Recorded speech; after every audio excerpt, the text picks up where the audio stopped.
1 Timothy 4:16.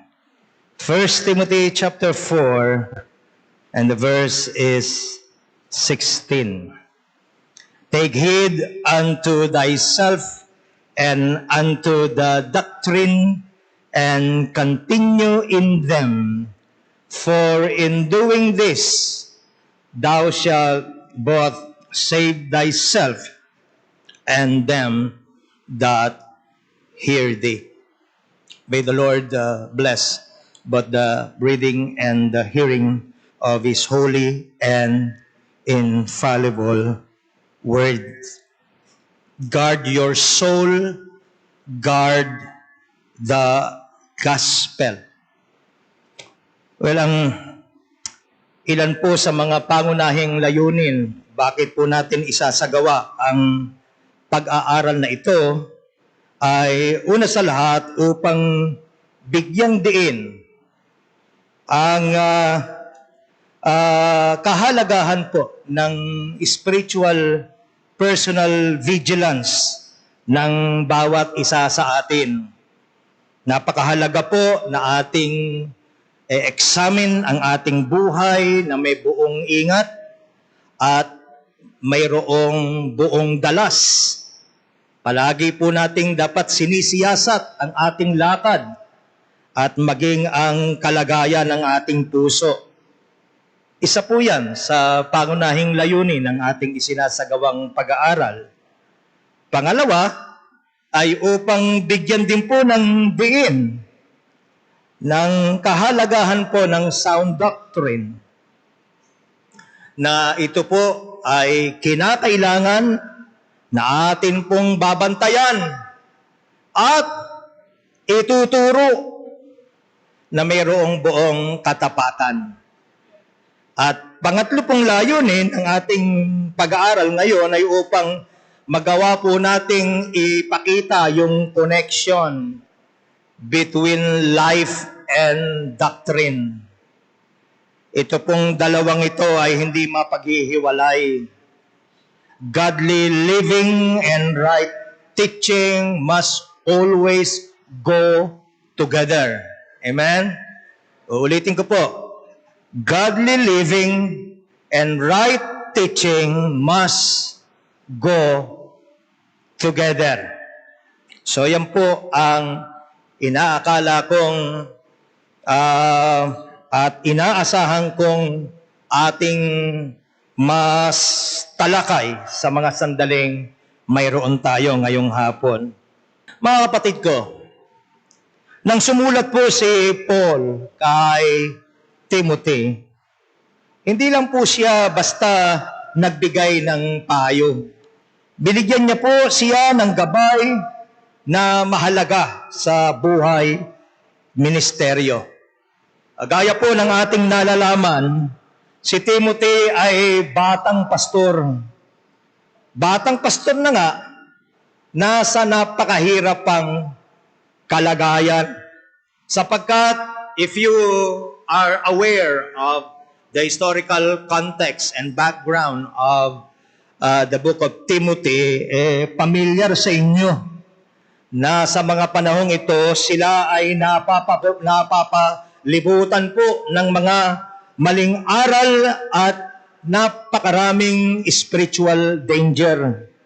At bukod pa po doon, maging sa loob po ng simbahan, di hamak po na mas may edad at mas may karanasan ang marami sa mga taong, mga mananampalatayang kasama ni Timothy sa loob po ng simbahan. Kaya ano po ang sinabi ni Paul? In the light of all these facts, sinabi po ni Paul, mag-ingat ka. Take heed. Ang ibig pong sabihin, magbantay ka. Huwag kang kumampante. Huwag mong hayaang malihis ka.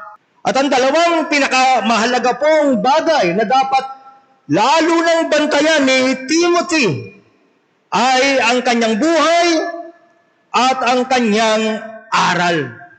Actually, Hindi lang po ito tagubilin para sa mga pastor, kundi ito po ay para sa lahat ng mananampalataya. Dahil kapag po napabayaan natin ang alinman sa dalawang ito, buhay natin at aral natin, mawawala po sa atin ang ebanghelyo na ating ipinapahayag. Mawawala yung tinatawag na moral ascendancy na mangaral, yung moral ascendancy na ibahagi ang mga katotohanan ito sa iba. Walang maniniwala sa kanila. Kapag ka po pinabayaan natin ito, ganyan kahalaga itong mga babala ni Paul kay Timothy. No, sinimulan po ni Paul ang lahat dito sa buhay ni Timothy. Ibig sabihin po, para kay Paul, saligan ito, foundational ito. Ang buhay mo, ang lakad mo, ay foundational sa ministry mo. Madali po kasing maging abala ang bawat isa sa atin sa paglilingkod. Madali po kasing maging abala ang bawat isa sa atin sa pagtuturo o maging sa pagtulong sa iba. Nagiging pagpapala tayo sa iba hanggang sa punto na nakalimutan na natin na tayo man ay nangangailangan din ng pagpapala at pagkilos ng Diyos. Kaya kung mapabayaan natin ito, mga kapatid, kung mapabayaan natin ang ating kaluluwa, mauubusan tayo. Mauubusan tayo. Titirik tayo sa kalagitnaan at ultimately, mabibigo tayo. It's just a matter of time. Mabibigo tayo. Kung ang lahat natin ng ginagawa natin ay nakasalalay na lamang sa sarili nating talino, sa sarili nating lakas, at hindi na sa pamamagitan ng sustaining grace ng banal na Espiritu. Ibig pong sabihin ni Paul ng kanyang ipinaalala kay Paul, ang ibig sabihin po ni Paul ng kanyang ipaalala kay Timothy na mag-ingat siya sa kanyang sarili, bantayan niya ang kanyang mga gawi. You remember, it's the little foxes that spoil the vines. Yung wala kang kamalay-malay araw-araw na ginagawa mo. Pagkaya na unti-unti nang naipon, pagkaya na unti-unti nang nag-accumulate, naaalagaan mo pala ang kayabangan sa puso mo, naaalagaan mo pala at pinalalaki mo pala ang inggit sa puso mo without you even knowing it. Ito ang magbabagsak sa iyo. Ang isang tagapagturo, mga kapatid, dapat binabantayan niya ang kanyang puso, binabantayan niya at iniingatan niya ang kanyang isipan, binabantayan niya at tinitiyak niya ang kanyang pagpapatuloy sa kanyang debosyon sa kanyang Diyos. Higit saan pa man, kung kinakailangan hindi mo maituloy yung isang naka-schedule na gawain, kung alam mo spiritually hindi ka gayak, ayusin mo muna. Ayusin muna natin ang ating sarili bago tayo magpatuloy. Ang isang tagapagturo na nagsasalita po ng katotohanan pero namumuhay na sa kasalanan ay sumisira at nagbibigay po ng kapintasan sa mismong gospel na itinuturo niya. At totoo rin po ito para sa bawat isang mananampalataya. Ang iyong buhay ang pinakamalakas na sermon na maririnig ng iba. Napakahalaga ng preach gospel. Mahalaga yan. Pero mahalaga din yung gospel na nakikita sa iyong buhay. Nagkakaroon ng kaganapan sa iyong buhay. Sipon po ninyo yung isang sisidlan na basag. Kung may leak po sa iyong buhay, hindi makararating sa iba ang katotohanan na dala mo. Kaya bantayan ang iyong puso, bantayan ang iyong isip, at ang araw-araw mong lakad kasama si Kristo. Isa po sa pinakamapanganib na bitag para sa mga minister of the gospel sapagkat marami eh. Kaya sabi ko, isa among many. Kulang ang oras natin para talakayin ang lahat ng posibleng banta. Pero isa ito sa bitag sa mga minister of the gospel. At ito'y walang iba kundi ang spirit of comparison. Tahasan nagbabala si Paul tungkol diyan. Dito po sa 2 Corinthians chapter 10 and the verse is 12. For we dare not make ourselves of the number or compare ourselves with some that commend themselves, but they measuring themselves by themselves and comparing themselves among themselves are not wise. Amen? Uulitin ko po. Baka na-miss natin. Ano po muli ang sabi? Comparing themselves with themselves. Those who compare themselves with themselves are not wise. Hindi po kailanman wise ang mag-compare. Ito ay isang napakalaking kamangmangan. At ito'y napakamapanganib na bitag.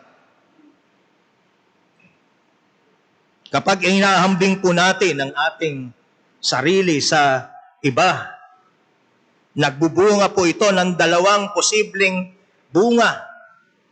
Pride o pagmamataas kapag iniisip nating mas mahusay na tayo sa iba. O di kaya naman ay despair o panghihina ng loob kapag iniisip naman natin na hindi tayo kasing galing ng iba. Ma'am C, may I borrow my cellphone? Bigla po akong may naalala.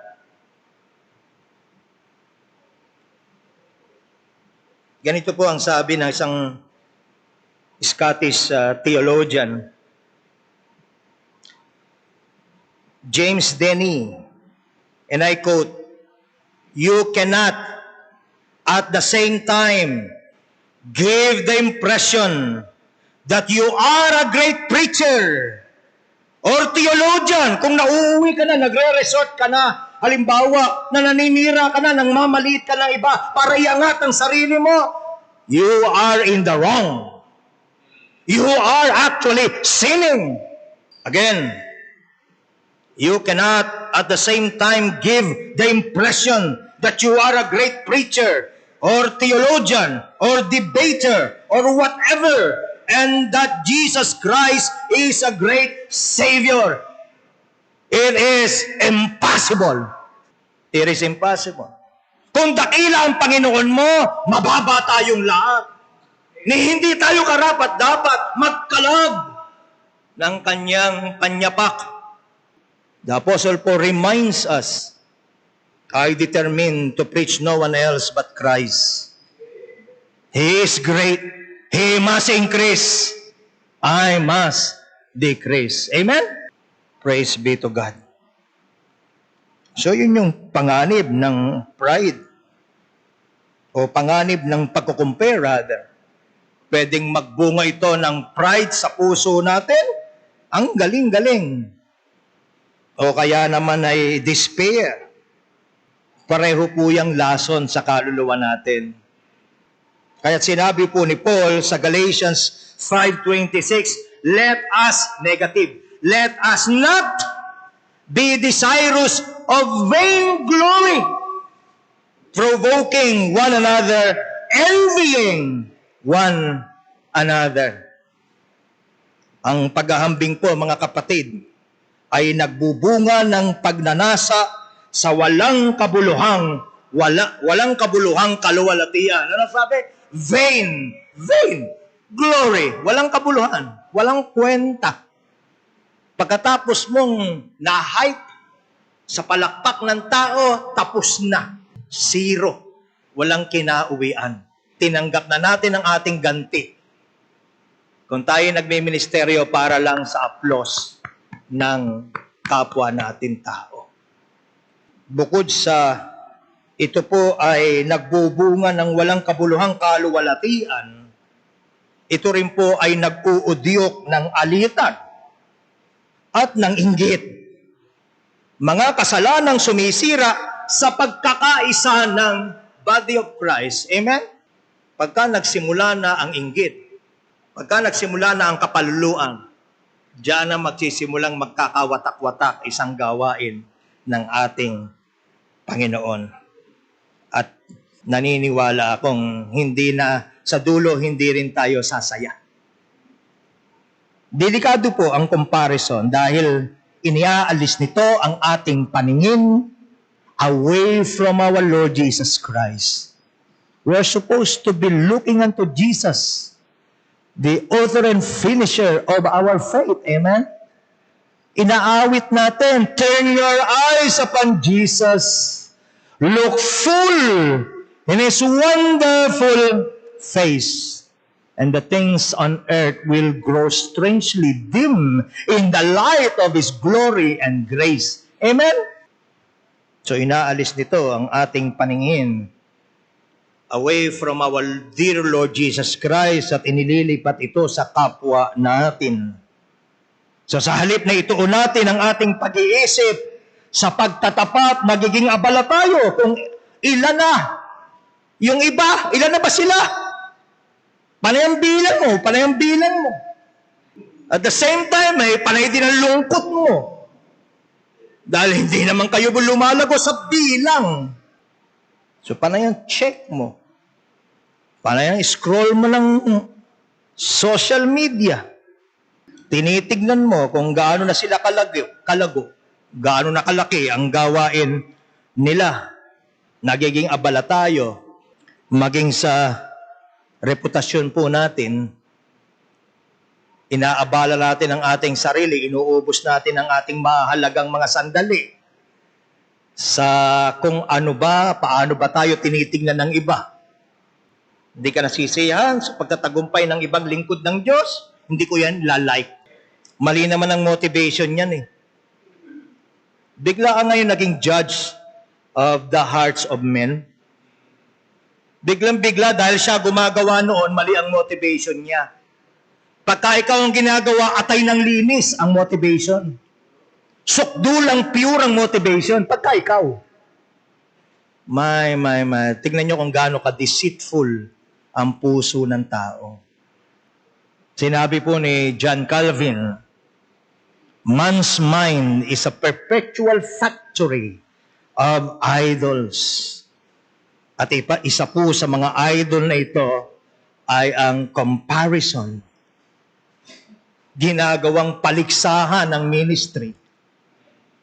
Binagawang Diyos ang outward, temporal, face value, success. Masaya na tayo na ang ganda-ganda ng tingin sa atin ng iba. Face value. Sabi ko nga peripheral. Ang babaw. Napuri ka na, masaya ka na. Ano po ang paalala sa atin ni Richard Baxter? Take heed to yourselves, lest you live in those sins which you preach against in others. Galit na galit ka sa mga kasalanan na ginagawa ng iba na maaaring secretly ginagawa mo din. Mag-ingat po tayo. Ang comparison, mga kapatid, ay isa sa mga kasalanang marahil ay tinutukoy ni Richard Baxter. Dahil nagbubulag-bulagan po tayo sa kung ano ba ang talagang calling natin. Yun lang naman ang mahalaga eh. Alamin natin kung ano ang calling natin. At doon ka pagbigay ng buong lakas mo, buong talino mo, buong kakayahan mo. At ikay magalak sa mga ibang nagagalak. Madali ang buhay. Pagka gayon, tinutokso po tayo na mainggit. Natutokso po tayo na makipagkompetensya. At muli po, kung hindi ito mapipigilan, nagbubunga po ito ng kawalan ng kasiyahan or discontentment. Nagbubunga po ito ng panglulumo sa ministry at muli pagkakawatak-watak sa loob ng iglesia. Ngunit malinaw naman po, ang solusyon ay binigay ng Scripture eh. Malinaw eh. Hindi mo alam kung anong pwede at tamang gagawin. Doon po sa 1 Corinthians 3:6, ang sabi po ni Paul, I have planted, Apollos watered, but God gave the increase. So ang solusyon po ay ang kilalanin na ang paglago ay mula lamang sa Diyos. Hindi natin dapat ikumpara ang ating gawain sa iba dahil ang bunga ay hindi galing sa atin, kundi sa Kanya. Dagdag pa po ng Hebrews chapter 12, verse 2, looking unto Jesus, the author and finisher of our faith. Ang tanging paraan upang makaligtas po tayo mula sa bitag ng paghahambing ay hindi ang tumingin sa katabi natin, kundi ang tumingin sa ating Panginoong Jesucristo. Sa Kanya, tayo po ay hindi mga karibal, kundi mga kamanggagawa, kapwa manggagawa. We are brothers. We are on the same team. Napakasarap tignan kung sa halip na tayo ay magkukumpetensya sa isa't isa. Tayo kapit kamay na magtutulungan for the sake of the advancement of the kingdom. Hindi yung ang tanging satisfaction mo, magtayo ka ng tiny mini kingdom ng hari, hindi naman si Kristo, kundi ikaw. Mga kapatid, mapaalalahanan po nawa tayo. Magkapit kamay tayo, magtulungan tayo. Isa po sa mga mas nakakilala sa akin, isa lang ang filosofiya ko sa buhay, lalo na nung ako'y ma-transplant. Isang gabay ko, is it for Christ and His kingdom? If it is for Christ and His kingdom, sama ako dyan. Ang tangi pong paghahambing na mahalaga, alam nyo kung ano? Yung tayo po ay lalong nagiging kawangis niya. Miya't miya. Titingnan mo ang sarili mo. Am I being conformed to the image of my Lord and Savior? Yun lang ang mahalaga. Yun lang ang mahalaga, mga kapatid. Now, bukod pa po dito, isa pa po sa mga panganib sa ministry ay ang pagiging mainipin at ang kawalan ng kakayahang magpasakop sa kalooban ng Diyos. Madalas po gusto natin agad matupad ang ating mga plano. I know that for a fact kasi kagaya nyo rin ako. Pastor din ako na may sarili kong mga aspiration, ministry aspirations, and, dreams. So, minsan, naiinip tayo. Pero mga kapatid, hindi po lahat ng pintuan, pintuang gusto natin pasukin, binubuksan po ng Panginoon. Hindi lahat. May mga pagkakataon, marahil ay madalas, kinakailangan tayong biguin ng ating Panginoon. Amen po ba? Ano po ba karanasan ni Paul? Doon sa Acts 16, 6-7. Now, when they had gone throughout Phrygia and the region of Galatia, and were forbidden of the Holy Ghost to preach the word in Asia, after they were come to Mysia, they essayed to go into Bithynia, but the Spirit suffered them not. So sa halip po na payagan si Apostle Paul na pumunta sa Bithynia, sinilip ko ng konti kung ano ang background ng Bithynia, masasabi po nating urban center ito during that time. It was very, very prosperous and it was very, very strategic. So kung ikaw si Paul, sa iyong limitadong karunungan at pagtatansya, siguro mapapakamot ka ng ulo at magsasabing, ano pa naman yan?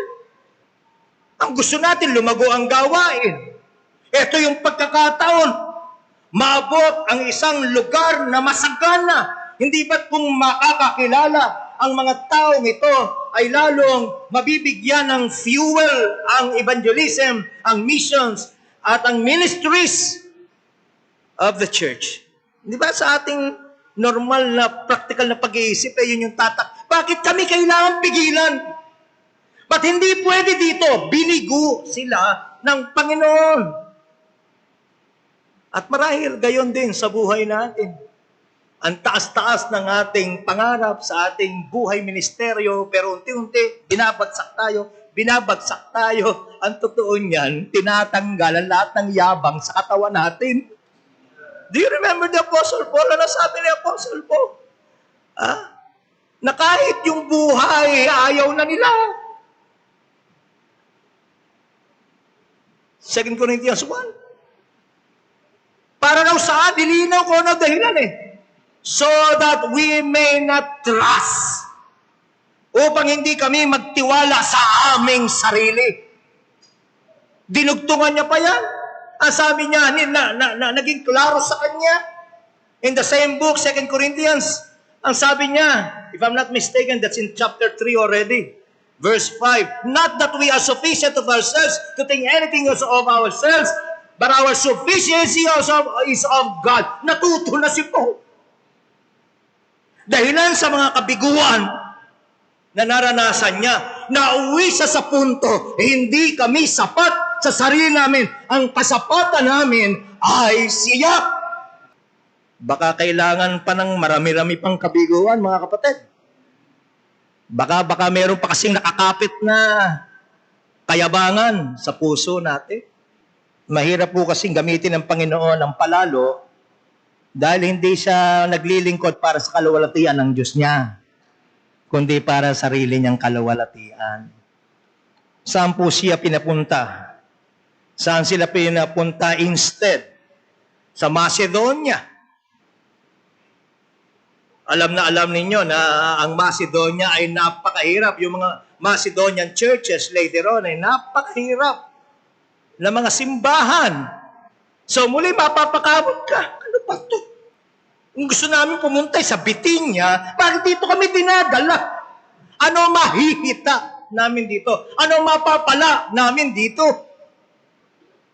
Kung si Paul po ay naging mainipin, at kung si Paul po ay nagpumilit sa sarili niyang plano, baka hindi po niya nakita ang mas dakilang layunin ng Diyos.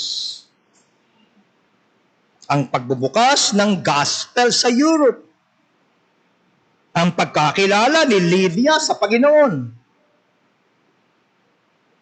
At ang kaligtasan ng bantay bilangguan. Ang impatience ay mapaganib dahil tinutulak tayo nitong pilitin ang ating sariling paraan at magalit every time na may nagsasarang pintuan. Nakaka-frustrate! Pati pusang nananahimik, masisipa mo. Ba yan? Ginawa na lahat. Bakit laging parang umiikot lang ako? Bumabalik ako sa dati. Sa halip na umabante ang gawain, bakit ganito? Okay lang yung pusa. O hindi okay din yun. Animal rights.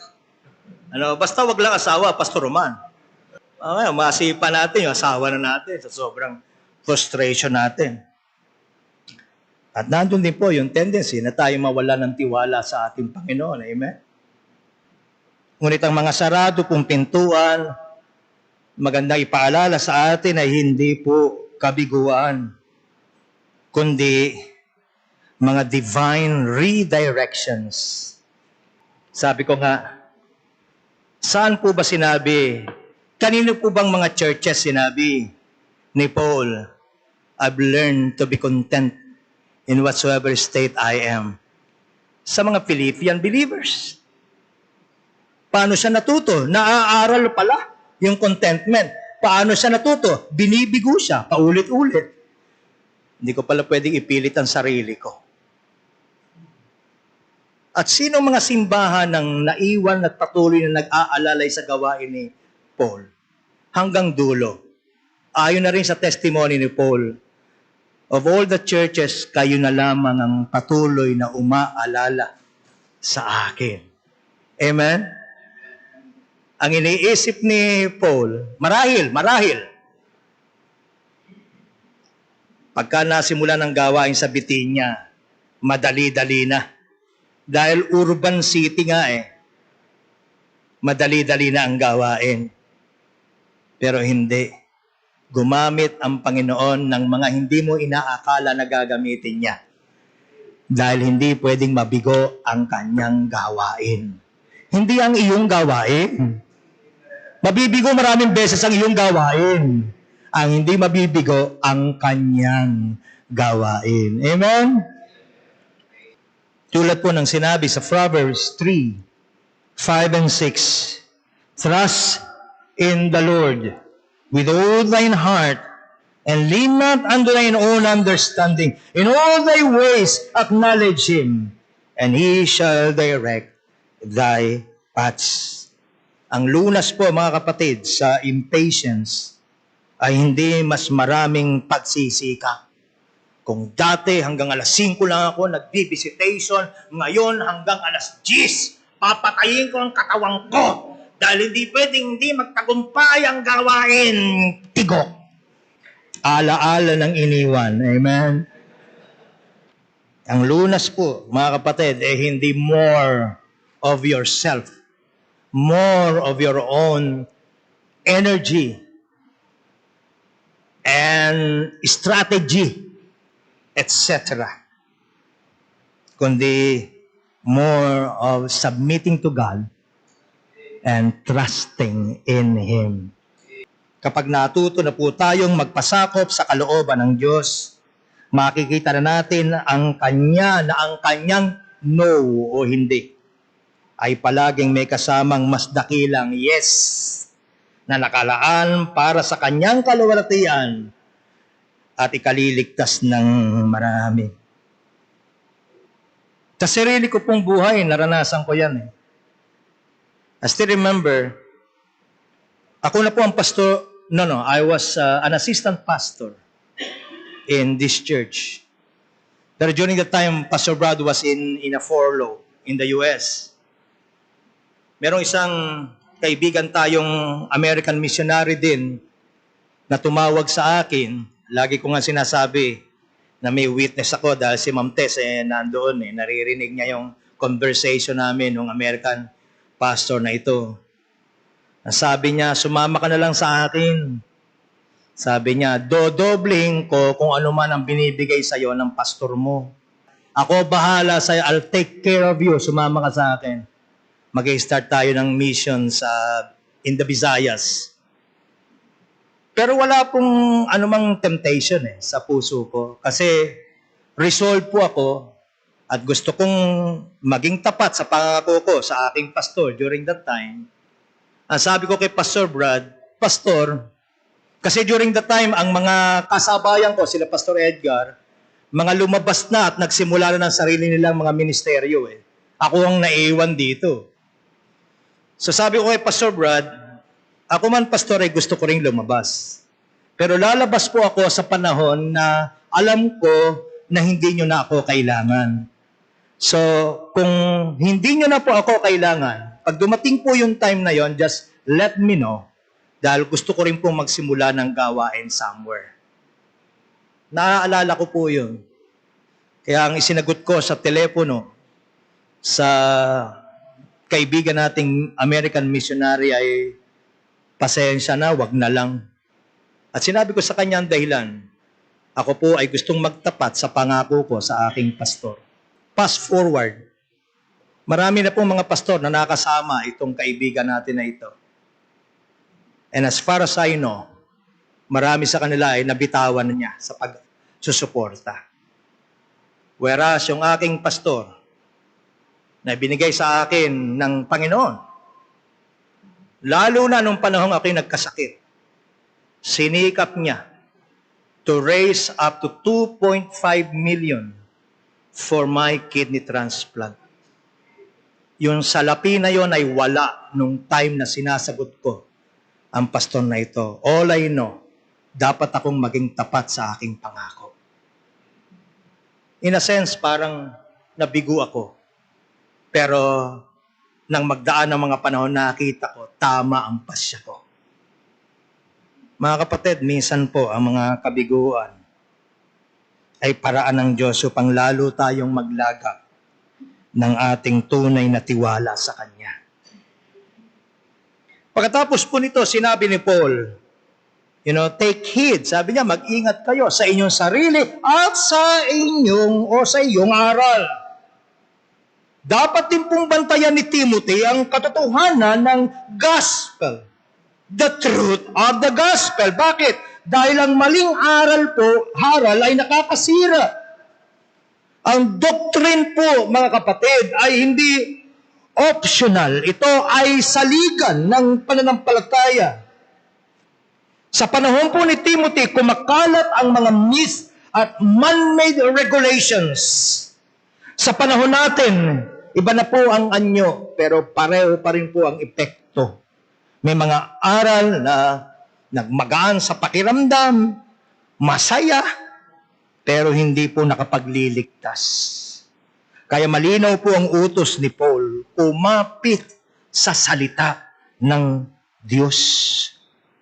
Para sa atin po ang ibig sabihin nito, kilalanin natin ang Biblia. Huwag magkompromiso. Turuan ng iba ng katotohanan ng may buong tapang at pagmamahal. Huwag paghihiwalayin yun. May buong tapang, yes. Pero dapat ito ay ituturo sa paraang may pagmamahal. May pagkalinga. Sabi nga nila, in the Baptist community, yung mga Bible-banging pastors, iwasan po natin na masabi lang natin kahit na truth. Kung sasabihin mo siya sa isang matalim na paraan, maaaring hindi ka maging pagpapala. Mahalaga po yun.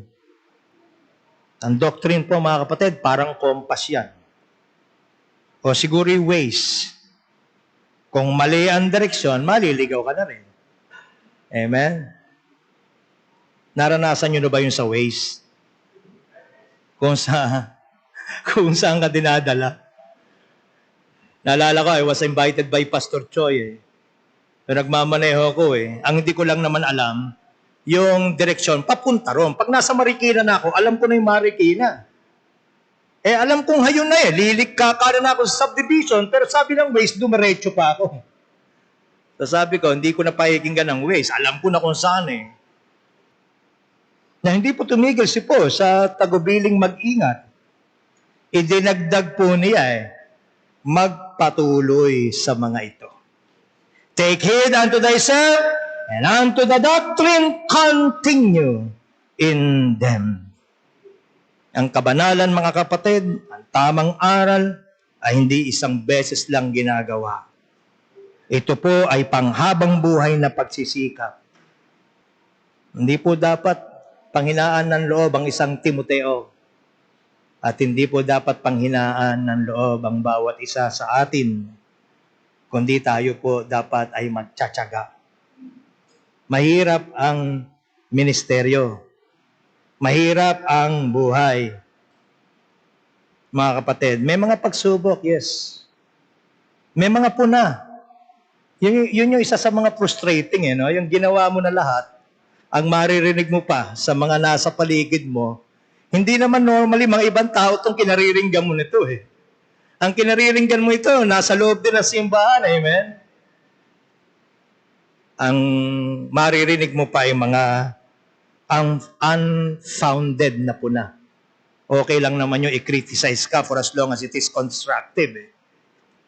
Pero kapag ka wala nang basihan, maka-criticize na lang, napakalungkot yun para sa isang naglilingkod. Pero tandaan po natin, mga kapatid, ang buhay natin, hindi lang bilang pastor, kundi bilang Kristiyano. Hindi po yan sprint Yung mabilisan ba? Ito po isang marathon. Patatagan ng resistensya. At ang resistensya, of course, hindi nanggagaling sa atin. Kaya nga may pangangailangan to be constantly in fellowship and communion with our Lord. Dahil dyan manggagaling ang gasolina, so to speak. Take heed unto thyself and unto the doctrine, continue in them, for in doing this, thou shalt both save thyself and them that hear thee. Maidagdag ko lang bago talakayin ito. Ano ang paalala sa atin sa Jude? I exhort you that you should earnestly contend for the faith which was once delivered unto the saints. Ganun po kahalaga.